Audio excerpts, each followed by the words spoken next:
Hello guys, today we're going to read Roald Dahl's Charlie and the Chocolate Factory, illustrated by Quentin Blake. Chapter 4, The Secret Walkers. The next evening, Grandpa Joe went on with his story. You see, Charlie, he said, not so very long ago, there used to be thousands of people walking in the Mr. Willy Wonka's factory. Then one day, all of a sudden, Mr. Wonka had to ask every single one of them to leave, to go home, never to come back. But why? Asked Charlie. Because of spies. Spies? Yes. All of the other chocolate makers, you see, had to begin to grow jealous of the wonderful candies that Mr. Wonka was making.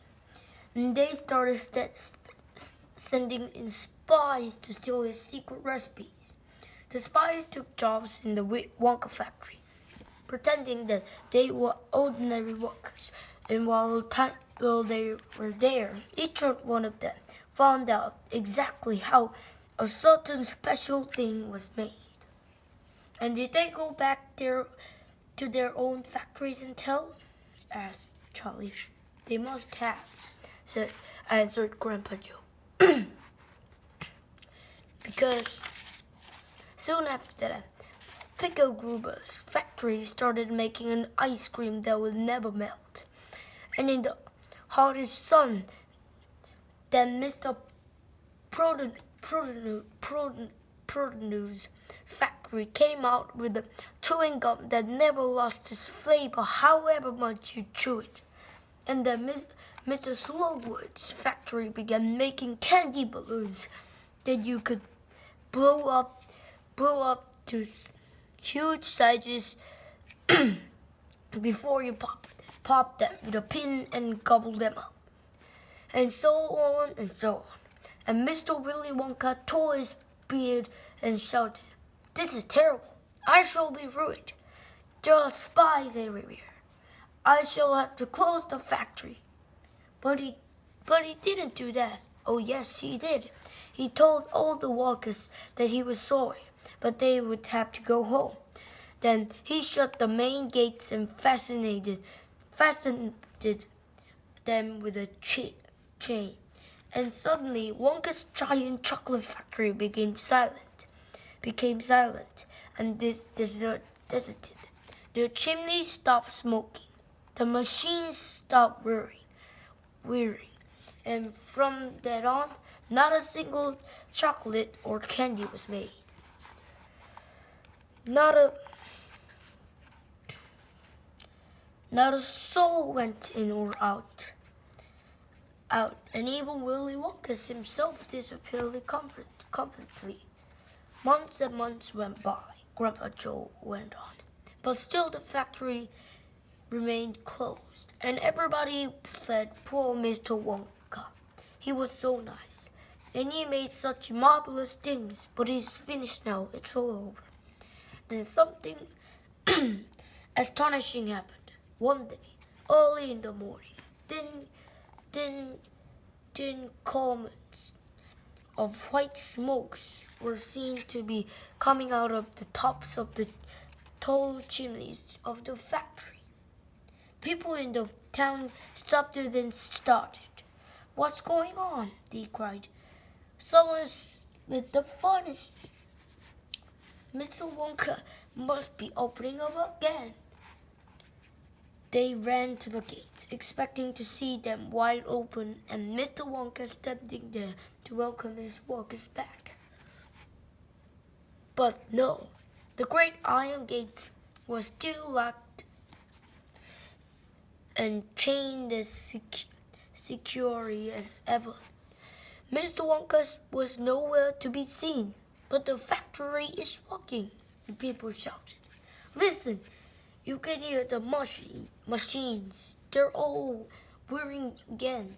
And you can smell the smell of melting chocolate in the air." Grandpa Joe leaned forward and laid a long, bony finger on Charlie's knee. And he said softly, "But most mysterious of all, Charlie, were the shadows in the windows of the factory. The people standing on the street outside could see small dark shadows moving about behind the closed glass windows. Shadows of whom? That's exactly what everybody else wanted to know.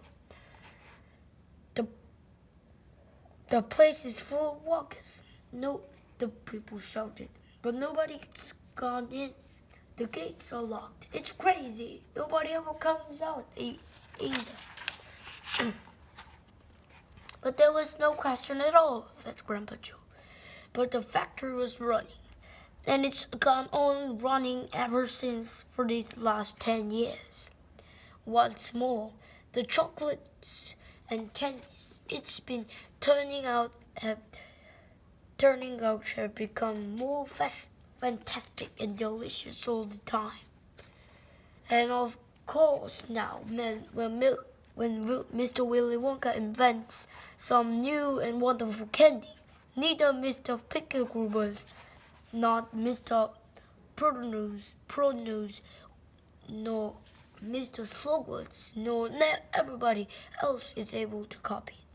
No spies can go into the factory to find out how it is made. But Grandpa, who? Cried Charlie. Who is Mr. Wonka using to do all the work in the factory? Nobody knows, Charlie. But that's absurd. Hasn't someone asked Mr. Wonka? Nobody sees him anymore. He never comes out. The only thing that come out of the place were chocolates and candies. They were up through a special trap door in the wall, all packed and addressed, and they are picked up every day by post office trucks. But Grandpa, what sort of people are they that work in there? My dear boy, said Grandpa Joe, that is one of the great mysteries of the chocolate-making world. We knew only one thing about them. They are very small. The faint shadows that sometimes appeared behind the windows, especially late at night when the lights are on, are those of tiny people no taller than my knee. They aren't any such people, Charlie said. Just then Mr. Bucket, Charlie's father, came into the room. He was home for the toothpaste factory, and he was waving an evening newspaper rather excitedly. Have you heard the news? He cried. He held up the paper so that they could see the huge headline. The headline said, Wonka factory to be opened at last, 2 lucky few. Okay guys, today was the Roald Dahl Charlie and the Chocolate Factory. And today was chapter 4. And please like and subscribe, and see you on the next time over Charlie and the Chocolate Factory, chapter 5. And please and bye bye, and see you next time.